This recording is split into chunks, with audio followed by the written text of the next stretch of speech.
What is up, everybody? This is Anthony with VR 365. Of course, I'm joined by Chris from VR Roundtable, and we are live outside of Oculus Connect 6. It's basically just ended, and so this is day 2 wrap-up talk. So we're going to talk about what we experienced. We do have some airplanes flying overhead, so we'll probably pause when it gets super loud like this. All right, but so basically we've finished. Oculus Connect 6 is in the books.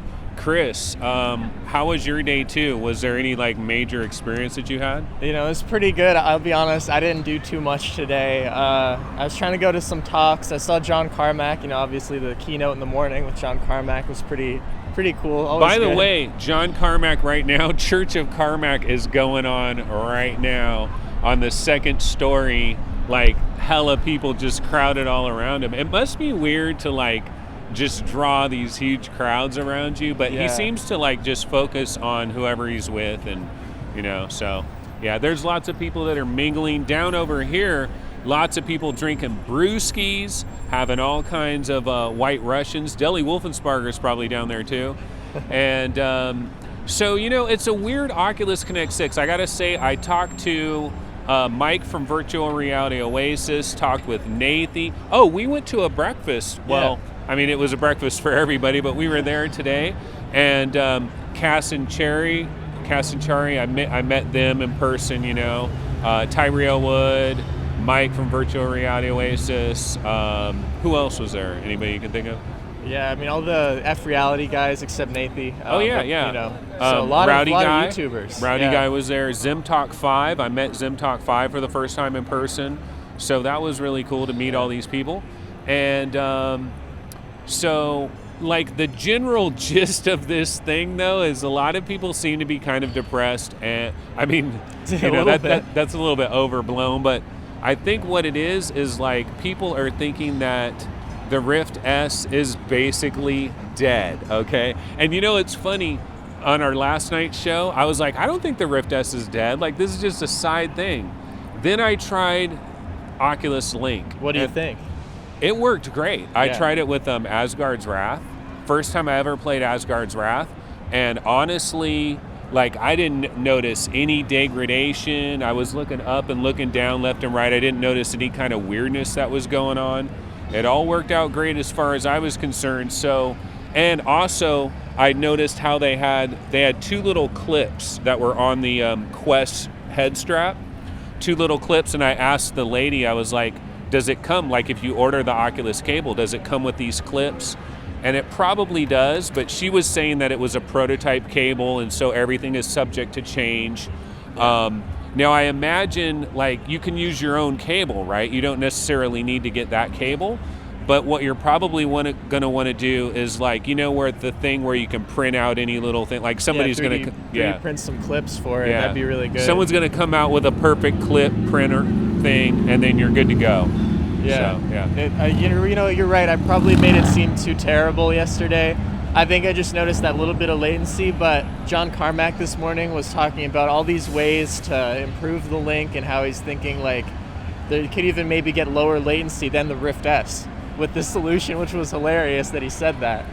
So I'm pretty optimistic about it now. I'm even more so man, I don't know about if I need my Rift S anymore, Yeah, well, you know what? I saw a number of people walking around here with Frankenmods. Did you see any of those guys? Yeah. The ProTube guys are here, and they're giving demos of ProTube, and they have a Franken-modded Quest. And I was like, wait, is that a Valve Index thing connected to a... But no, it's the Franken-mod, right? And it's real good. Yeah, dude, seeing what I saw today, I got to order one of those, and I just got to do it. Because the Quest is the future, ladies and gentlemen. It is. I mean, it kind of seems like it is, and so you might as well make the future comfortable, right? Yeah. I also did the one of the reality things over there where it was me being with another person, and it was kind of cool. What they did is they brought us all into this real living room that they made, and then they photogrammetried that living room. I mean, they weren't saying how they did that. That's probably the coolest part for me, but they didn't talk about that. So they did that, and then I went in a room with my friend, and we were in separate rooms emulating different countries or whatever. and we were just kind of, I mean, it was basically Oculus rooms, which is funny because they're saying that's going to like be it's gone. some breakthrough thing. Yeah, like it's a breakthrough thing. We've had that on Rooms for a while. That was kind of sad that Rooms was getting depreciated. You know, the John Carmack thing, we didn't mention, of course, there was a keynote today. It was John Carmack.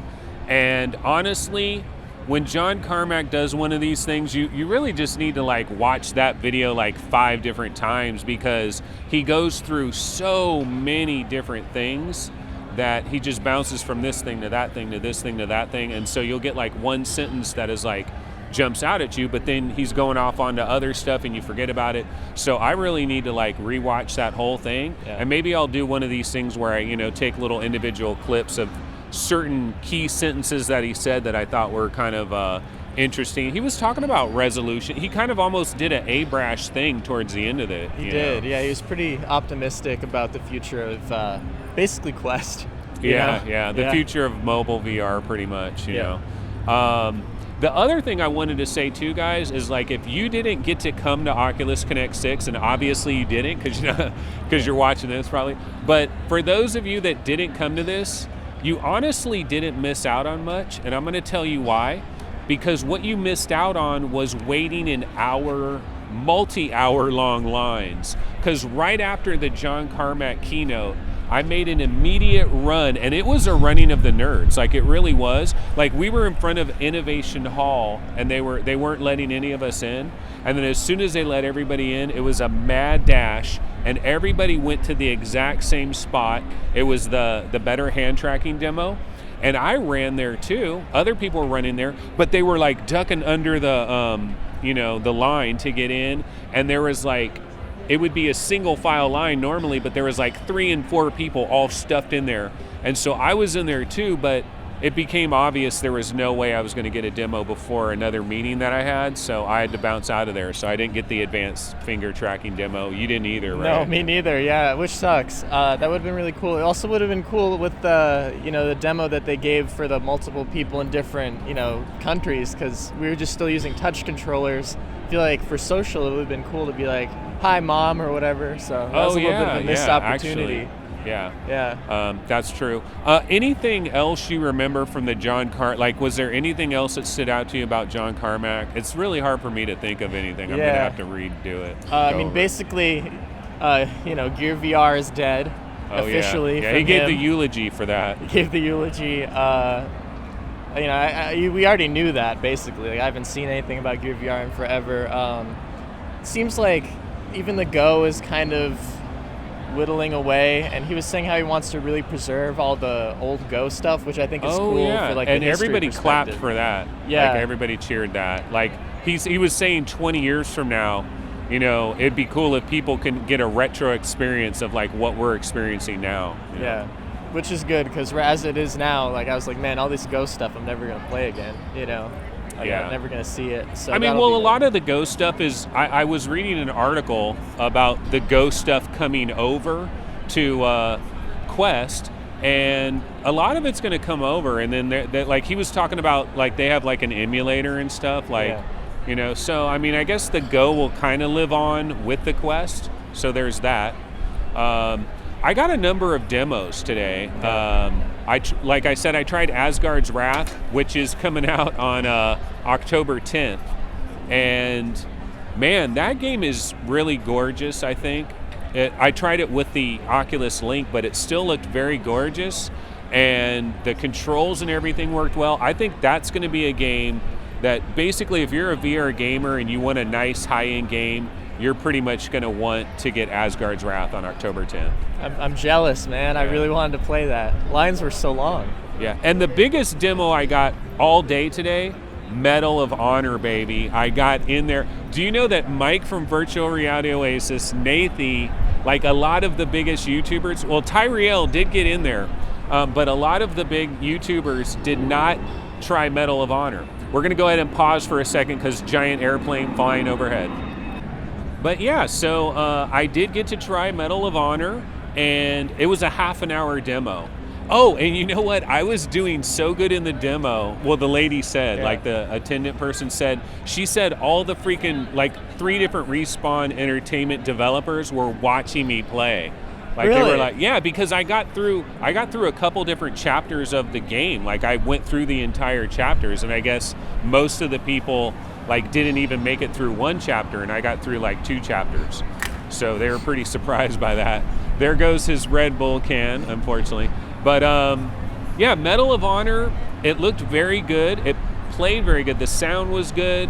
The machine guns, like all the different guns, you know, you're loading different guns, you got clips. Some of the controls seemed a little bit weird because you're like putting a gun back and then you're grabbing a clip and then you're grabbing a syringe and you're stabbing your stomach with a syringe.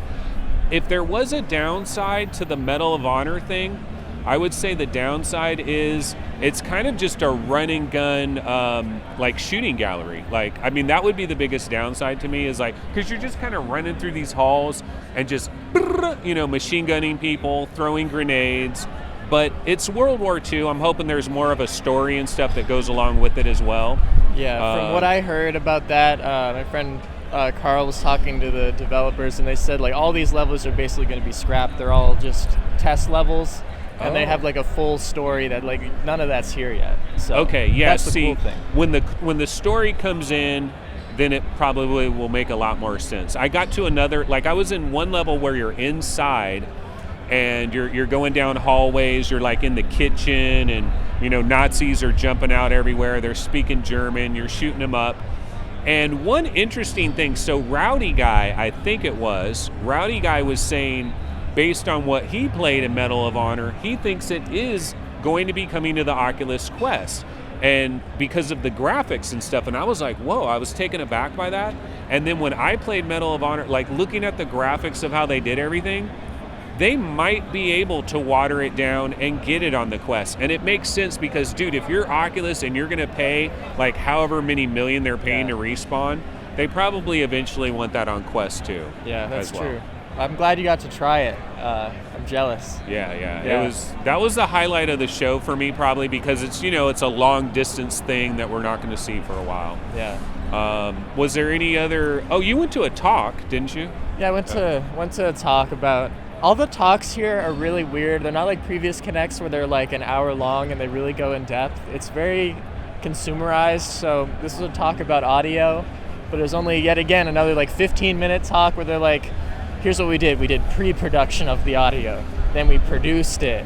And then we did post-production. And that was it. I was like, well, I mean, I knew that, and that's how audio works, you know? Like a few little tips here and there, but it's really not dev-focused anymore. It's a little sad, you know? Yeah, you know, I was almost embarrassed in some of the way, like, because Carmack does kind of talk to devs. Yeah. And I'm like, what am I doing here? I'm not a dev, you know? Yeah. But that was kind of funny. But yeah, it's, you know, there's a very consumerization of this type of thing where it probably should be more dev focused. You know, actually I was talking with Mike from Virtual Reality Oasis and Nathy a little bit, and because they didn't get to demo a lot of stuff, and they were like kind of annoyed by that because like there's all these like 3-hour lines, and for a lot of them they don't really want to wait in a 3-hour line to try Medal of Honor or whatever, because then they can only try one demo here, one demo there.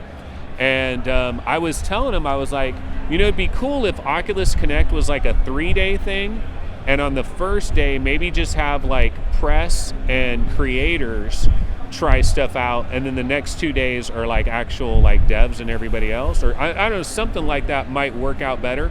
But of course, paying for a third day, I mean, think of how much money all of this is. Dude, all the food and everything. Drinks are free. Yeah, like, there's lots of drinks over there, and everybody's chilling, and they're drinking a lot of drinks right now. Yeah.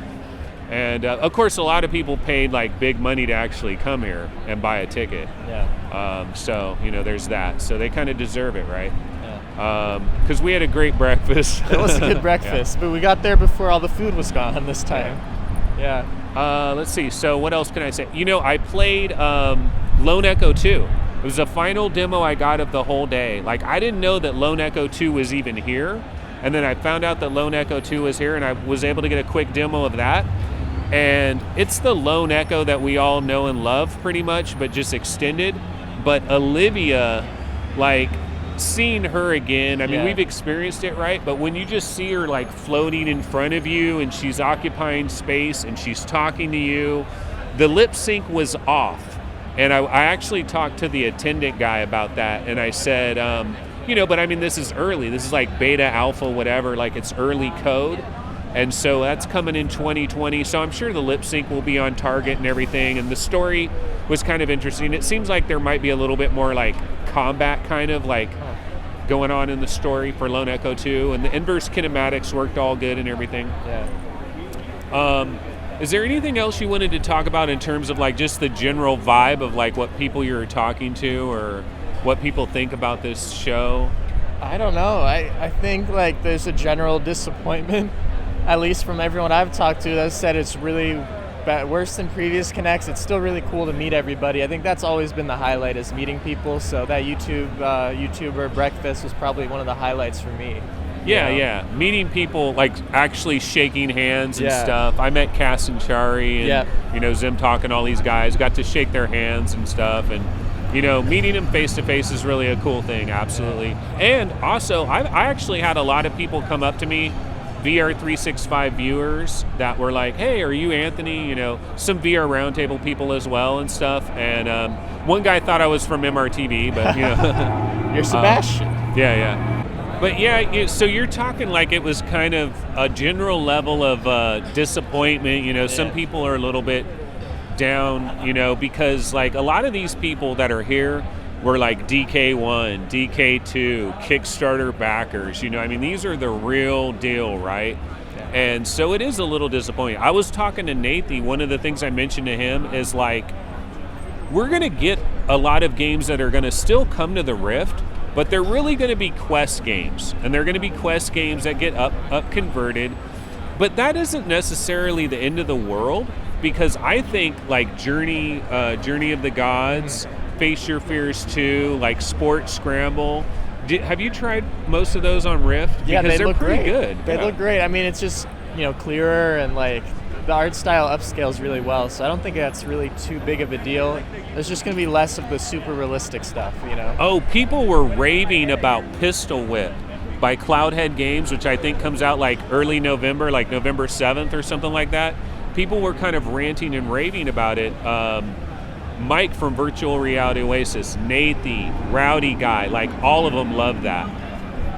But yeah, so Pistol Whip, based on like Mike from Virtual Reality Oasis and like a lot of the other guys that have played it, it seems like this is a banger of a banger. And they all demoed it on an Oculus Quest. Denny Unger from Cloudhead Games and a couple of other Cloudhead employees were walking around and basically giving impromptu demos to whoever happened to be around, that they might have recognized. Alex VR tried it as well, actually.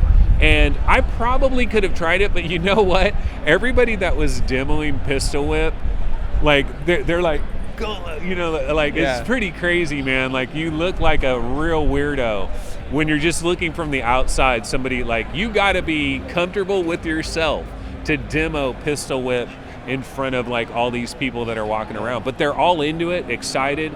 And Mike from Virtual Reality Oasis, I was saying, well, what about the graphics? It's on the Quest. He said, looks great. It's like a super hot kind of game, so the art style works very well.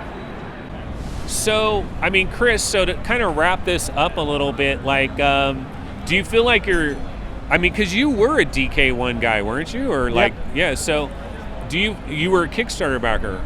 No, okay. Right after Kickstarter. Okay. So you were pretty early into Oculus, you kind of like, you could have been an Oculus fanboy to a degree, right? Just like, I was kind of a Magic Leap fanboy for a second there, and, so we all kind of do that once in a while, and so it's got to be a bit sad, but do you think this is really like just a total downer, or do you think like ultimately this is going to blow over and we're like, do you think there's enough other PC VR development like on Steam and maybe some of these other platforms that we're still going to get high-end games? Because that's probably the biggest worry, is we're not going to get Asgard, Stormland, Medal of Honor type stuff that is really designed to take advantage of Rift. That's kind of what we're losing out on here. I think those might be dead. Who else is funding that? Other than, the Vive or the Valve title, I can't think of who else would spend money on these kind of games right now. But The good thing is that it seems like Quest is actually making there be a market for any new VR games at all. So we should really be grateful that it exists because,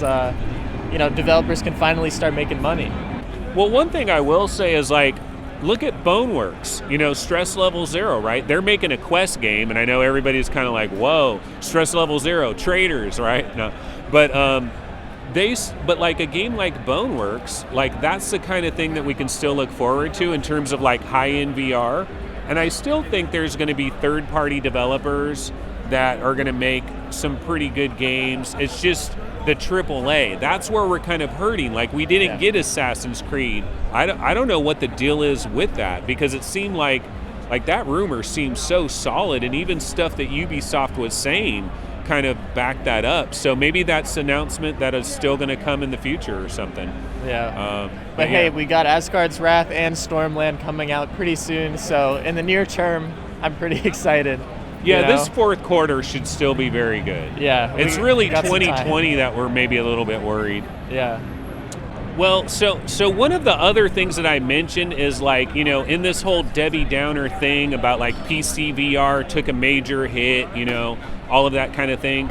But on the flip side of it, unless you're like a real graphics whore, you're still going to get lots of content, because the Quest is just going to get even more support, and those games are going to get ported up. They're going to look a little bit better. They're going to run a little bit better, a little smoother. They're going to be a little more colorful. The textures are going to, I think developers are going to probably learn to okay, here's up-res textures that'll go to the PC VR, and then, so I think it's going to work out okay. Yeah, I'm pretty optimistic. If you're a graphics whore, this shit blows. You got destroyed in this baby. Yeah. But if you're not a graphics whore, I think it's pretty much okay. So it's not a complete and utter disaster. I'm probably selling the Rift S. What? I'm probably selling my Rift S, pretty sure. Yeah, well, you have the Franken mod, so you have a Quest that works well. Yeah. But anyway, guys, basically we've got planes flying overhead pretty much every 20 seconds here.